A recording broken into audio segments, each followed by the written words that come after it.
أعوذ بالله من الشيطان الرجيم. بسم الله الرحمن الرحيم.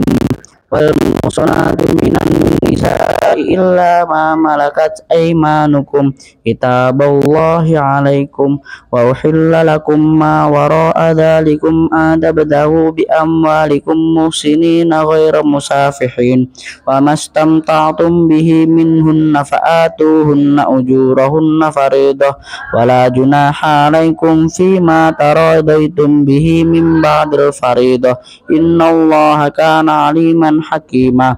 ومن لم يستطع منكم طولا أن ينكح المحصنات فمما ملكت أيمانكم من فتياتكم المؤمنات والله أعلم بإيمانكم بعضكم من بعض فانكحوهن بإذن أهلهن فآتوهن أجورهن بالمعروف محصنات غير مسافحات ولا متخذات أخدان فإذا أحصن بفاحشة فعليه النصف ما على المحصنات من العذاب ذلك لمن خشي العنة منكم وأن تصبروا خير لكم والله غفور رحيم.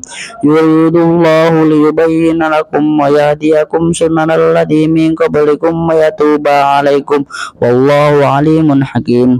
والله يريد أن يتوب عليكم ويريد الذين يتبعون الشهوات أن تميلوا ميلا عظيما.